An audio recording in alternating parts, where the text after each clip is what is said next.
Good morning, स्वागत है आप सभी का अपने यूट्यूब चैनल टीएमसी नॉलेज में।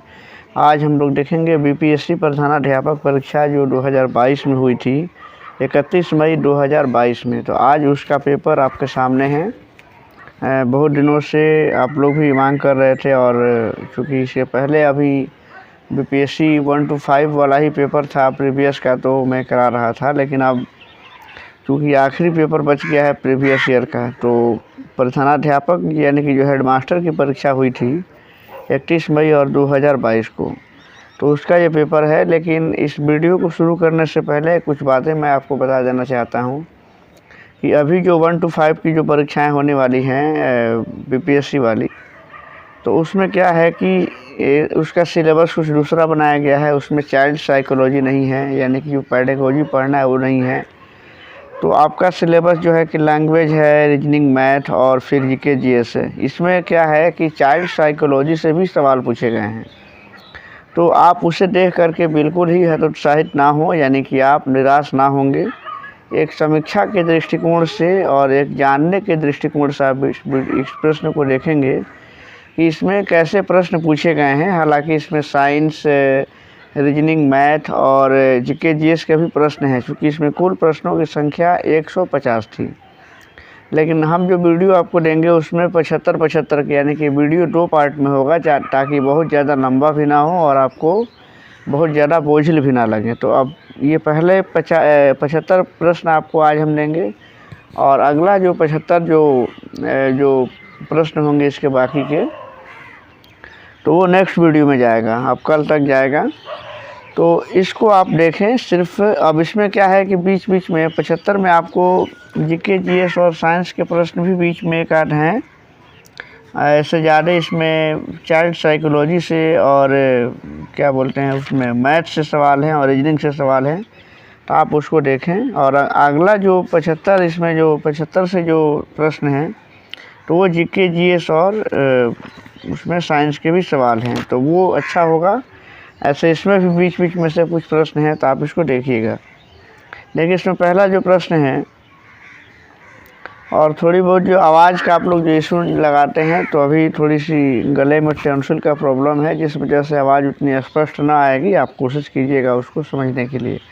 ऐसे अपने स्तर से हम पूरा प्रयास करेंगे कि सही बोलें और सही शुद्ध बोलें। और थोड़ी सी आवाज़ में कुछ प्रॉब्लम है, आप इसको थोड़ा मेंशन कीजिएगा। देखिए जी, 31 मई 2022 का ये पेपर हुआ था पिछली बार, और ये आप लोग भी पढ़े होंगे और जानते होंगे कि थोड़ा सा टफ ये पेपर था, क्योंकि इसमें रिज़ल्ट बहुत कम हुए थे। 6000 लोग थे और उसमें मात्र 421 लोगों का ही इसमें रिज़ल्ट हुआ था। तो पेपर थोड़ा सा टफ ज़रूर है, लेकिन आपका सिलेबस और इसके सिलेबस में काफ़ी अंतर है। आपका पेपर इतना टफ नहीं होगा, इसलिए मैं बार बार कह रहा हूँ कि आप इसको देख करके निराश ना होंगे। आप सिर्फ ये देखें कि कैसा पेपर आया था। आप देखिए इसमें, तो इसमें देखिए पहले जो प्रश्न है ज़्यादातर चाइल्ड साइकोलॉजी से हैं, यानी कि जो बाल मनोविज्ञान होता है, जो आपके सिलेबस में नहीं है इस बार, तो वो थोड़ा सा टफ लगता है और काफ़ी वो डिस्क्रिप्टिव होता है, काफ़ी सोचना पड़ता है उसके लिए। तो वैसे ही कुछ प्रश्न है। देखिए, पहला इसमें सवाल है कि निम्नलिखित में से कौन सा पाठ योजना में एक केंद्रीय बिंदु है। इसमें ऑप्शन आपके सामने हैं। हम कोशिश करेंगे कि जल्दी से जल्दी ये वीडियो है, इसलिए आपके सभी ऑप्शन को हम रीड नहीं कर पाएंगे, आपका सही आंसर बताएंगे इसमें। तो इसमें देखिए, कौन सा पाठ योजना में एक केंद्रीय बिंदु है। जब डीएलएड या बीएड जब हम लोग करते हैं, तो उसमें पाठ योजना यानी कि लेसन प्लान बनाना पड़ता है। तो इसमें कह रहा है कि इसमें कौन सा पाठ योजना में केंद्रीय बिंदु है। इसमें जो केंद्रीय बिंदु होता है, यानी कि विद्यार्थियों को ध्यान में रखकर ही पाठ योजना बनाई जाती है। इसका ऑप्शन सही है सी। अगला प्रश्न है कि एमिल दुर्खिम का कार्यप्रणाली उपकरण है। अब इसमें देखिए ऑप्शन आपके सामने है, इसका सही जवाब होगा इसमें एलिम दुर्खिम का कार्यप्रणाली उपकरण क्या है। तो इसका सही जवाब होगा इसमें बी, यानी कि सामाजिक तथ्य। नेक्स्ट प्रश्न होगा इसका। देखिए, अगला प्रश्न देखते हैं, किस प्रकार का अनुसंधान सिद्धांत विकास से संबंधित है। इसका सही जवाब है इसमें इसमें देखिए 4 ऑप्शन दिए हुए हैं। किस प्रकार का जो अनुसंधान है वो सिद्धांत विकास से संबंधित हैं, क्रियात्मक, प्रायोगिक, केस अध्ययन या फिर बुनियादी अनुसंधान। लेकिन इसमें सही जवाब है इसका उपयुक्त में से कोई नहीं या उपयुक्त में से एक से अधिक, यानी कि इसका 5वां जो ऑप्शन है इसमें वो ज़्यादा डिस्टर्ब किया है। क्योंकि यूपीएससी में 5 जो ऑप्शन दे रहे हैं तो वो थोड़ा सा दिक्कत हो रहा है उससे समझने में। अगला प्रश्न है इसमें, देखिए अगला प्रश्न होगा कि शरीर के अंगों में प्रसार को किस नाम से जाना जाता है। तो शरीर के अंगों में जो प्रसार होता है तो इसे वृद्धि के नाम से जानते हैं, यानी कि इसे ग्रोथ कहा जाता है। शरीर के विभिन्न अंगों में जो विकास होता है या उसमें जो वृद्धि होती है उसे वृद्धि कहते हैं, यानी कि अंगों में जो प्रसार होता है उसे वृद्धि के नाम से जानते हैं। इसका ऑप्शन ए सही है। और वहीं देखिए इसमें विकास का मतलब होता है कि हमारी जो क्षमता बढ़ती है, हमारी जो मस्तिष्क या हमारे वृद्धि और विकास को लोग एक ही समझ लेते हैं। ये बात आप लोग सब लोग डीएलएड बीएड पास हैं, इसमें क्या समझाना है। तो वृद्धि और विकास को हम लोग आमतौर पे एक ही चीज़ समझ लेते हैं, लेकिन जबकि दोनों 2 चीज़ें होती हैं। वृद्धि का मतलब होता है कि हमारा जो शारीरिक विकास होता है तो वो हमारा ग्रोथ है, यानी कि वृद्धि है। जबकि हमारे जो बुद्धि की जो क्षमता होती है या हमारा जो बौद्धिक विकास, बौद्धिक जो वृद्धि होती है उसे हम विकास कहते हैं। तो इसमें ऑप्शन आपका वृद्धि सही है। अगला है कि संज्ञानात्मक प्रक्रिया के अध्ययन का क्षेत्र है। इसका ऑप्शन हो जाएगा, इसमें भी ऑप्शन इसका ए है, यानी ई सही है, यानी कि उपयुक्त में से कोई नहीं या एक से अधिक।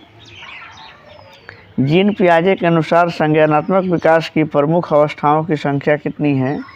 तो इसका ऑप्शन है कि संज्ञानात्मक विकास की जो प्रमुख अवस्थाएं होती हैं वो 4 प्रकार की होती हैं। और नेक्स्ट है कि सार्वभौमिक बुद्धि पद सबसे पहले किसने गढ़ा था। ऑप्शन आपके सामने है और इसका सही जवाब है इसमें उपयुक्त में से कोई नहीं और एक से अधिक। अगला प्रश्न है कि सार्वभौमिक बुद्धि के मॉडल में कितनी सार्वभौमिक क्षमताएं शामिल हैं। तो इसमें भी इसका ऑप्शन है इसमें ई, यानी कि उपयुक्त में से कोई नहीं या एक से अधिक।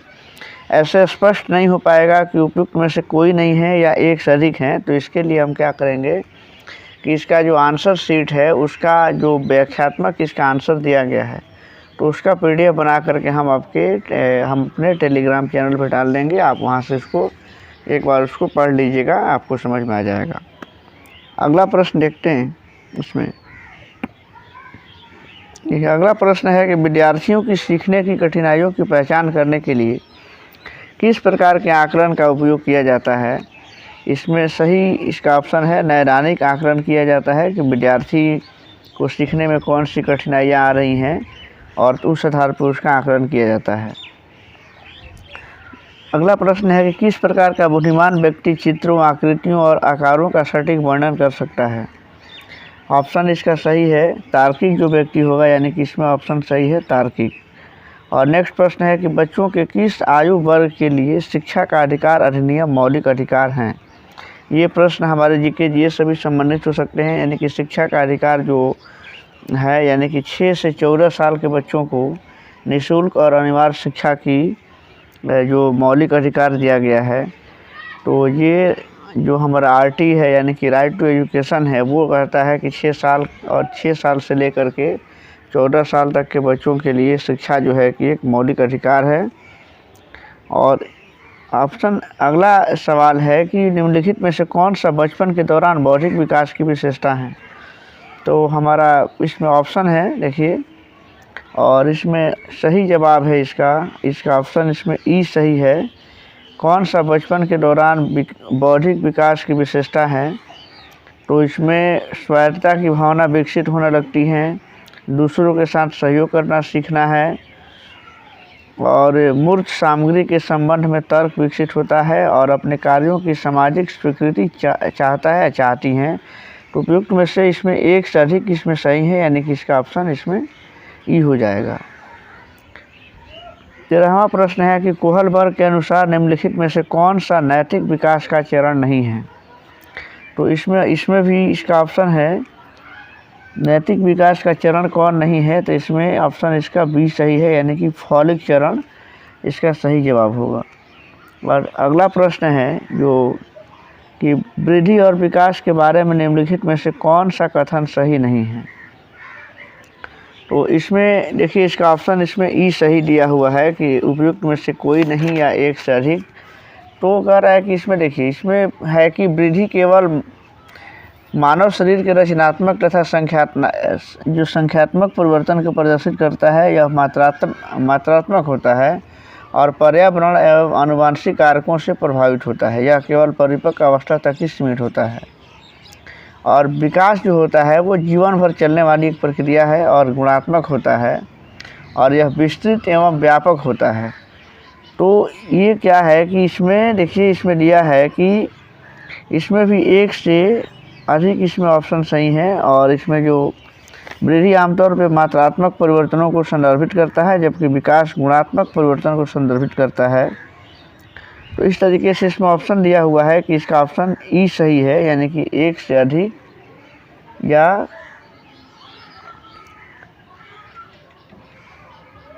इसमें क्या है ना कि जो भी कथन दिए गए हैं, 4 कथन जो दिए गए हैं, तो सभी कथन जो है कि वृद्धि एवं विकास के लिए सही है। मतलब कि इसमें ऑप्शन एक से ज़्यादा सही है। इसलिए इसमें आप ये ना समझे कि उपयुक्त में से कोई नहीं इसका आंसर नहीं है, बल्कि एक से अधिक, यानी कि इसमें एक से अधिक जो ऑप्शन है वो दोनों वृद्धि और विकास के संबंध में सही है। इसलिए इसका ऑप्शन ई सही है।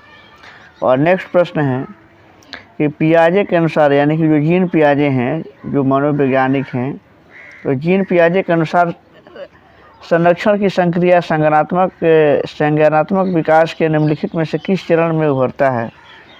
तो इसका सही जवाब है, इसका सही जवाब होगा इसमें ऑप्शन ए, यानी कि इसमें ऑप्शन ए सही है, मूर्त संक्रियात्मक चरण। और अगला प्रश्न है कि निम्नलिखित में से कौन सा किशोरों के बारे में एक रूढ़िबद्ध धारणा नहीं है। तो इसमें ऑप्शन इसका हो जाएगा, इसमें ऑप्शन ई सही है इसमें भी, यानी कि इसका ऑप्शन इसमें ई सही है। और निम्नलिखित में से कौन सा कारक समाजीकरण का विरोध करता है। समाजीकरण जो होता है उसका कौन सा कारक इसमें विरोध करता है। तो इसमें भी ऑप्शन इसका देखिए, इसमें भी इसका ऑप्शन ई सही है। इसमें ज़्यादातर जो ऑप्शन ई सही है यही ज़्यादा कंफ्यूज किया और यही कारण है कि इसमें रिजल्ट्स कम आए थे। तो इसका सही जो विकल्प होगा वो जो है कि इसमें ई सही होगा, यानी कि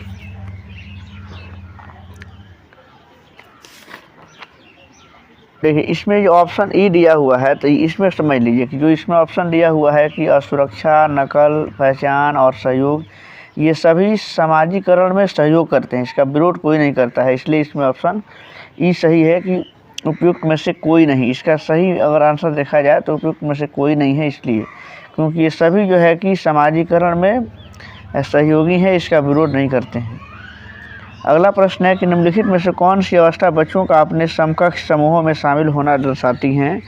तो इसमें इसका ऑप्शन सही है, इसमें ऑप्शन इसका सी सही है, यानी कि किशोरावस्था, यानी कि ऑप्शन सी सही है इसका। और नेक्स्ट प्रश्न है कि स्मृति स्तर और बौद्ध स्तर के शिक्षण मॉडल के सिंटैक्स में कौन सा चरण प्रमुख है। इसका ऑप्शन इसमें हो जाएगा प्रस्तुतिकरण, यानी कि इसमें ऑप्शन डी सही है।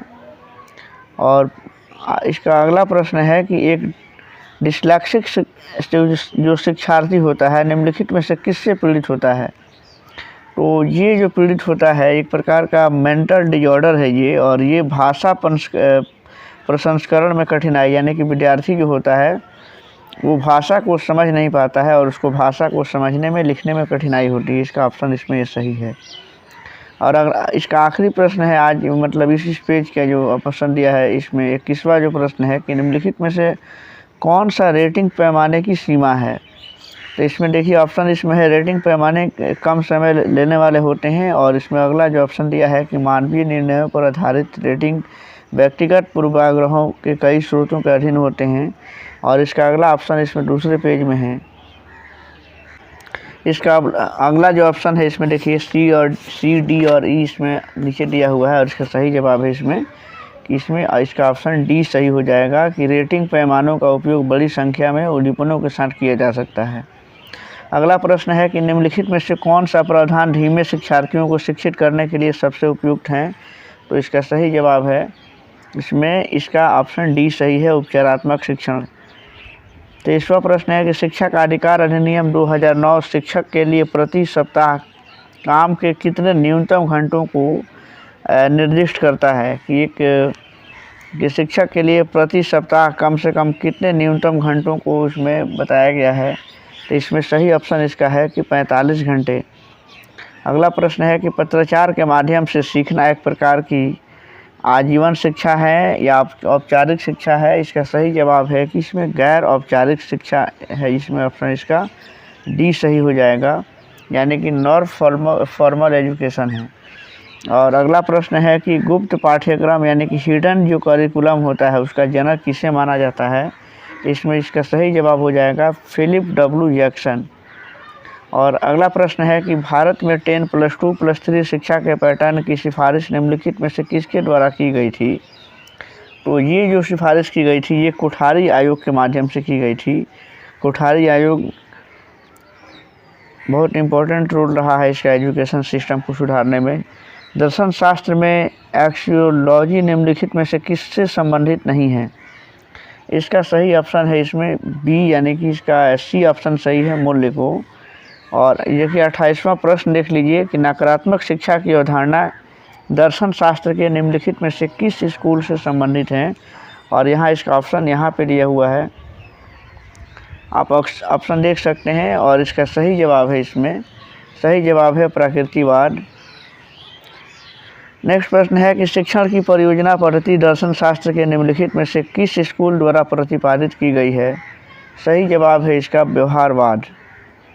और अगला प्रश्न है कि द्वंद्वात्मक भौतिकवाद की अवधारणा किस दार्शनिक विचारधारा से संबंधित है। इसका सही जवाब है मार्क्सवाद से संबंधित है। और इसका अगला प्रश्न है किसने कहा कि केवल बच्चों को बहुत सारी जानकारी देना, उससे परीक्षा उत्तीर्ण कराना शिक्षा का सबसे बुद्धिहीन रूप है। ऑप्शन आपके सामने हैं और काफ़ी अच्छा लेकिन प्रश्न है। तो इसलिए ये कथन जो है कि महात्मा गांधी का है कि केवल बच्चों को बहुत सारी जानकारी दे देना और उसे परीक्षा उत्तीर्ण करा देना शिक्षा का सबसे बुद्धिहीन रूप है। अगला प्रश्न है कि भारतीय संविधान का कौन सा अनुच्छेद किसी भी व्यक्ति को कानून के समक्ष समानता और कानून के समान सुरक्षा प्रदान करता है। तो इसका सही जवाब है इसमें ऑप्शन, यानी कि इसमें ऑप्शन बी सही है, अनुच्छेद 14। अगला देख लीजिए, इसमें फिलिंग द ब्लैंक्स को भरना है कि जीवन शिक्षा जीवनोन्मुखी है। इसमें कौन सी शिक्षा, औपचारिक, गैर औपचारिक या अनौपचारिक या रचनात्मक। तो इसमें इसका सही जवाब है कि जो इसका अनौपचारिक जो इसका इनफॉर्मल एजुकेशन होता है वो जीवनोन्मुखी है, यानी कि इसका ऑप्शन इसमें सी सही है। और नेक्स्ट प्रश्न है शिक्षा का अधिकार अधिनियम 2009 की धारा 24 निम्नलिखित में से किससे संबंधित है। तो इसका सही जवाब है कि शिक्षकों के कर्तव्य और शिकायतों का निवारण से संबंधित हैं। अगला प्रश्न है कि भारतीय प्रणाली के अनुसार शिक्षा क्या है। भारतीय प्रणाली के अनुसार शिक्षा क्या है। तो सत्य की तलाश में मानव आत्मा का प्रशिक्षण, ये इसका ऑप्शन सही है, सी नंबर।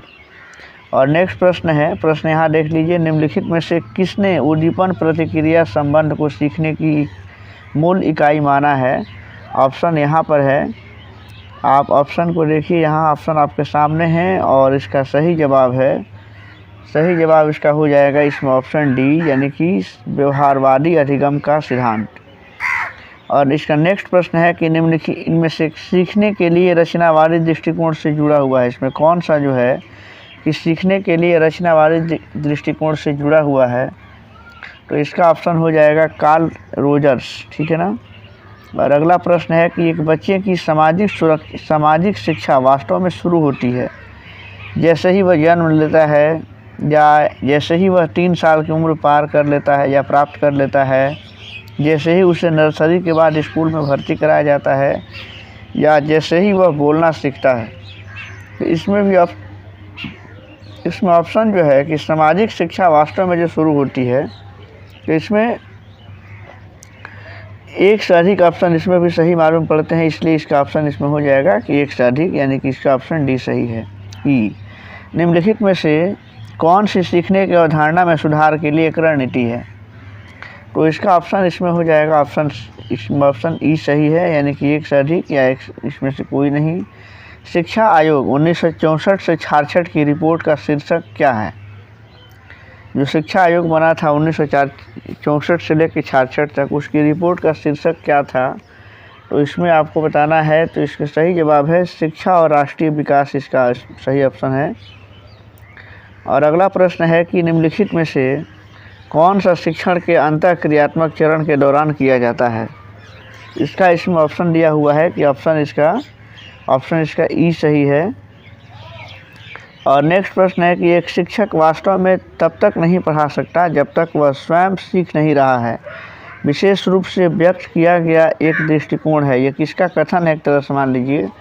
तो इसका सही जवाब है कि रविन्द्रनाथ टैगोर ने कहा था कि अगर एक शिक्षक वास्तव में तब तक नहीं पढ़ा सकता है जब तक कि वह स्वयं सीख नहीं रहा है, तब तक वह बच्चों को कुछ सिखा नहीं सकता है।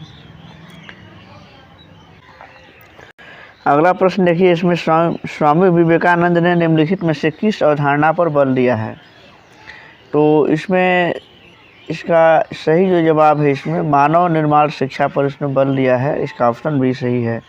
और अगला प्रश्न है कि सहकारी अधिगम की अवधारणा किसने प्रस्तुत की है? ऑप्शन आपके सामने है और सही जवाब है जॉनसन और स्मिथ ने। नेक्स्ट प्रश्न है कि शिक्षण के अग्रिम आयोजक मॉडल के अनुसार सामग्री को व्यवस्थित करने के लिए निम्नलिखित में से किस सिद्धांत का उपयोग किया जाता है? इसका सही जवाब है इसमें ऑप्शन ई, यानी कि एक से अधिक या उपयुक्त में से कोई नहीं। अगला प्रश्न है कि इनमें से किसने सुझाव दिया कि अहंकारवाद छोटे बच्चों के भाषा सीखने को प्रभावित करता है? तो इसका सही जवाब है इसमें भी ऑप्शन इसका ई सही है कि उपयुक्त में से कोई नहीं या एक से अधिक। अगला प्रश्न है कि बच्चा परम ब्रह्मांड का एक अभिन्न अंग है, यह दृष्टिकोण किसका है? तो इसमें देख लीजिए, ये इसका ऑप्शन सही है आदर्शवाद का। और नेक्स्ट प्रश्न है कि रूसों की स्वतंत्रता की अवधारणा को किसके द्वारा स्वीकार नहीं किया गया था? इसका ऑप्शन इसमें है, ऑप्शन आपके सामने है और इसमें सही जवाब इसका है एक से अधिक या उपयुक्त में से कोई नहीं। इसमें ज़्यादातर जो प्रश्न है, ज़्यादातर का उत्तर जो है कि उपयुक्त में से कोई नहीं या एक से अधिक हो रहा है। तो इसलिए इसका पीडीएफ जो है कि हम आंसर शीट का पीडीएफ हम अपलोड कर देंगे, आप उसे समझ लीजिएगा, उसको पढ़ लीजिएगा एक बार तो समझ में आ जाएगा। और अगला इसका प्रश्न है कि भारतीय संविधान का कौन सा अनुच्छेद प्राथमिक स्तर पर मातृभाषा में शिक्षा की सुविधा से संबंधित है? तो इसमें ऑप्शन आपके सामने है और इसका सही जवाब है ऑप्शन बी, यानी कि अनुच्छेद 350 का ए जो है। पुस्तक द लाइफ डिवाइन किसके द्वारा लिखी गई थी? ये प्रश्न तो कई बार हम लोगों ने प्रीवियस में भी देखा था कि अरविंद घोष के द्वारा ये पुस्तक लिखी गई है, द लाइफ डिवाइन पुस्तक। अगला प्रश्न देखिए, इसमें से अब यहाँ से रीजनिंग के प्रश्न शुरू होते हैं। और देखिए हेडमास्टर की परीक्षा में इस तरह के रीजनिंग आए हुए थे। रीजनिंग का पेपर आपका भी होगा, तो इसलिए आप इसको थोड़ा सा ठीक से देख लेंगे। रीजनिंग में देखिए, इसमें लुप्त अक्षर की संख्या को पूछ रहा है। तो इसमें आप देखिए, इसका सही आंसर हम बता देते हैं, आप इसको नोट करके इसको हल करेंगे। ऐसे इसका पीडीएफ आपके सामने हो जाएगा, अभी टेलीग्राम पे इसका पीडीएफ हम डाल देंगे। इसका सही जवाब है इसका ऑप्शन इसमें डी सही है कि इसमें पी सही आंसर है। अनुक्रम जो दिया हुआ है, देखिए इसमें एक संख्याओं का एक जो है कि सीरीज दिया हुआ है कि इसमें 4, 8, 16 और फिर यहाँ पे दिख रहा है कि 64 में लुप्त संख्या क्या है? तो देखिए तो बहुत सिंपल सा दिख रहा है कि 4 का डबल, ये 4 का दुगना 8, 8 दूनी 16 और 16 दूनी 32, 32 दूनी 64। इसका ऑप्शन है सही दिख रहा है कि इसका 32 होगा। नेक्स्ट प्रश्न इसमें दिया है कि बाएं से दाएं लुप्त अक्षर ज्ञात कीजिए। तो अभी क्योंकि इसको हल करना पड़ेगा, इसमें सेट करना पड़ेगा, थोड़ा टाइम लगेगा इसमें। ऐसे इसका सही ऑप्शन इसमें ए दिया हुआ है, आप इसे हल करेंगे। अगला है कि किसी कूट में, ये भी काफ़ी कोडिंग का सवाल है, आसान होगा। देखिए इसमें किसी कूट भाषा में कुमार को ये LVNVS से संबोधित किया है, तो उसी भाषा में इमोशनल को कैसे लिखा जाएगा, ये आपसे पूछा जा रहा है।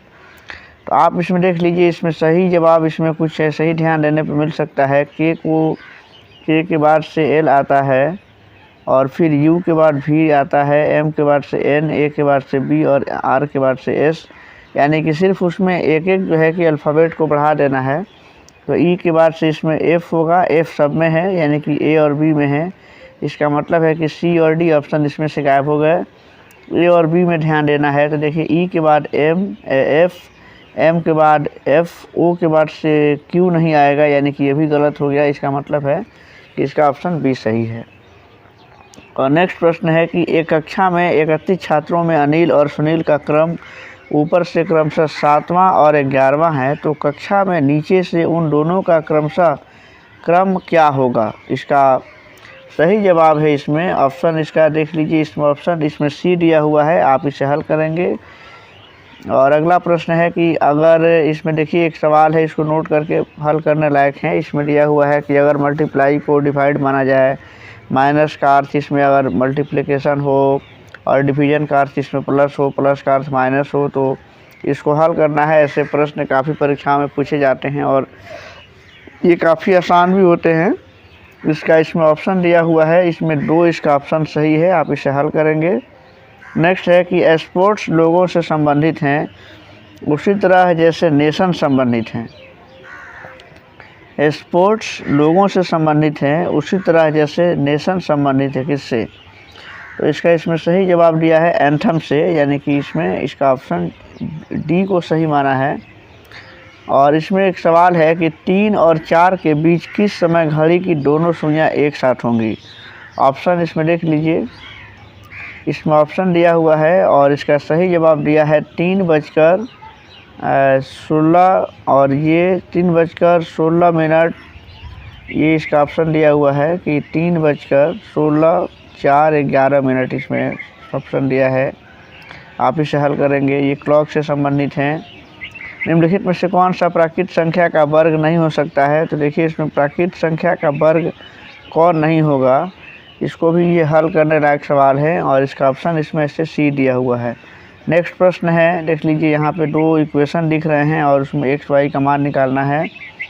इसको भी हल करना पड़ेगा, टाइम थोड़ा सा लगेगा, हल हो जाएगा। इसमें ऑप्शन इसका सही दिया हुआ है, 2 और 1 एक्स वाई का मान दिया है, इसमें हल करेंगे आप। और अगला प्रश्न देखिए, ये हमको लगता है कि ये फार्मूला पर आधारित होगा और इसमें भी इसका ऑप्शन हम आपको बता देते हैं, इसे हल कर लीजिएगा। इसका ऑप्शन इसमें बी दिया हुआ है। नेक्स्ट प्रश्न है कि यदि दिया गया है कि 9x² + 6x - 35 = 0 है, तो x का मान क्या होगा? ये भी फैक्टर से सवाल है, यानी कि द्विघात समीकरण से भी हल हो सकता है। इसमें ऑप्शन इसका दिया हुआ है ए, इसको हल करना पड़ेगा। नेक्स्ट प्रश्न है कि 2021 में मेट्रो शहर भागलपुर की जनसंख्या इतना दिया हुआ है, यदि वह 2% की दर से सालाना बढ़ती है तो 5 साल बाद इसकी जनसंख्या क्या होगी? तो ये सवाल का ऑप्शन इसमें दिया हुआ है, इसमें ऑप्शन ए दिया हुआ है। अगला जो है सवाल है वो परमुटेशन कॉम्बिनेशन का सवाल है, देख लीजिए इसमें इसका ऑप्शन इसमें 1 दिया हुआ है। और अगला प्रश्न है कि यदि 9 विद्यार्थियों का औसत अंक 25 है तथा 5 विद्यार्थियों का औसत अंक 81 है, तो 14 विद्यार्थियों का औसत अंक क्या होगा? इसमें इसका ऑप्शन दिया हुआ है, इसमें ऑप्शन 45 इसका सही आंसर है। अगला प्रश्न देख लीजिए, 2 विद्यार्थी अनिल और असीम एक परीक्षा में उपस्थित हुए। अनिल के परीक्षा में उत्तीर्ण होने की प्रायिकता 0.05 है और असीमा के परीक्षा में उत्तीर्ण होने की प्रायिकता 0.10 है। दोनों के परीक्षा में उत्तीर्ण होने की प्रायिकता 0.2 है। उनमें से कम एक उत्तीर्ण नहीं होगा, इसकी प्रायिकता क्या होगी? तो ये प्रोबेबिलिटी का सवाल है और इसमें ऑप्शन इसका सही दिया हुआ है 0.98। और इसमें नेक्स्ट प्रश्न देख लीजिए, अगला प्रश्न है, राम और मोहन मिलकर एक खाई को 12 दिनों में खोद सकते हैं, जिससे राम अकेला 30 दिनों में खोद सकता है। मोहन अकेला कितने दिनों में खोद सकता है?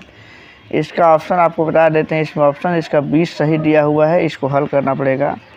नेक्स्ट प्रश्न है, 35 छात्रों की एक कक्षा में 24 को क्रिकेट खेलना पसंद है, 16 को फुटबॉल खेलना पसंद है। साथ ही प्रत्येक छात्र 2 में से कम एक खेल खेलना पसंद करता है, तो कितने छात्र क्रिकेट और फुटबॉल दोनों खेलना पसंद करते हैं? ये सवाल काफ़ी अच्छा है और ऐसे प्रश्न भी बहुत से परीक्षाओं में पूछे जाते हैं। इसका ऑप्शन इसमें 5 सही दिया हुआ है। आप इसे सवाल को देख करके इसे आप हल कर लेंगे। हमारा मकसद है कि आप सभी सवालों के टाइप को देख लें कि किस टाइप के सवाल उसमें पूछे गए थे। शहर ए से बी के लिए 2 बस टिकट और शहर ए से सी के लिए 3 टिकट की कीमत 77 रुपया है, लेकिन शहर ए से बी के लिए 3 टिकट और शहर ए से सी के लिए दो टिकट की कीमत 73 रुपया है। तो ए से शहर बी और सी का किराया कितना है? देख लीजिए, काफ़ी सवाल में दम लग रहा है और इसका सही जवाब है इसमें ऑप्शन बी सही दिया हुआ है। इसे भी आप हल करेंगे। टाइम टेकन सवाल सब लग रहे हैं। एक छात्र ने सही से दुगनी गलतियां प्राप्त की। यदि उसने कुल 48 प्रश्न हल करने का प्रयास किया है तो उसे कितने हल सही किए हैं ये बताना है। तो इसमें इसका सही ऑप्शन माना गया है 16। और अगला प्रश्न है, देखिए यहाँ से कुछ प्रश्न जीके जीएस के लग रहे हैं। साइंस का प्रश्न है कि प्रोटोप्लास्ट क्या है? तो प्रोटोप्लास्ट इसका सही जवाब दिया हुआ है कि इसमें ऑप्शन बी सही है, यानी कि पादप कोशिका और कोशिका भित्ति से संबंधित है ये। अगला प्रश्न दिया हुआ है कि कौन सा हार्मोन मानव शरीर में रक्त, कैल्शियम और फास्फेट को नियंत्रित करता है? इसमें सही जवाब है इसका ग्लूकॉन। इसका बी सही दिया है। और अगला प्रश्न है 73वां जो सवाल है, इसमें पति का ब्लड ग्रुप ए है और पत्नी का ब्लड ग्रुप बी है, तो उनके बच्चे का ब्लड ग्रुप क्या होता है? तो इसमें इसका ऑप्शन डी दिया हुआ है कि इसका ऑप्शन बच्चे का जो ब्लड ग्रुप होगा ए बी तथा वो कोई भी हो सकता है, क्योंकि 4 प्रकार के ब्लड ग्रुप होते हैं। कौन सा मेरुदंडीय प्राणी अंग केवल ऑक्सीजन युक्त रक्त प्राप्त करता है? इसमें से सही जवाब है इसका ऑप्शन है इसमें प्लीहा। और नेक्स्ट प्रश्न है कि मानव कान का श्रव्य आवृत्ति परिसर है कितना है? ये आपको बताना है। तो इसमें ऑप्शन इसका हो जाएगा ऑप्शन सी दिया हुआ है कि 20 हर्ट्ज से 20,000 हर्ट्ज। तो ये 75 प्रश्न इसमें दिए हुए हैं और बाकी के जो 75 प्रश्न होंगे, क्योंकि इसमें कुल प्रश्नों की संख्या 150 है और बाकी के जो इसमें जो प्रश्न होंगे 75 वो कल हम नेक्स्ट वीडियो में अपलोड कर देंगे, यानी कि 2 पार्ट में इसका वीडियो डालेंगे ताकि वीडियो लंबा भी ना हो और आपको ज़्यादा बोझिल भी ना लगे। तो अब यहाँ से जो 76 नंबर से जो प्रश्न हैं वो जो है कि ये साइंस और इसमें जीके जीएस के सभी प्रश्न हैं। काफ़ी मज़ेदार प्रश्न है, इसको आप ज़रूर देखिएगा। और ये प्रश्न हमने बताया ताकि आप देख लें कि किस टाइप के प्रश्न इसमें से पूछे गए हैं। तो अगले वीडियो का आप इंतज़ार ज़रूर करेंगे, इसे भी देखेंगे। वीडियो को लाइक कीजिएगा, शेयर कीजिएगा।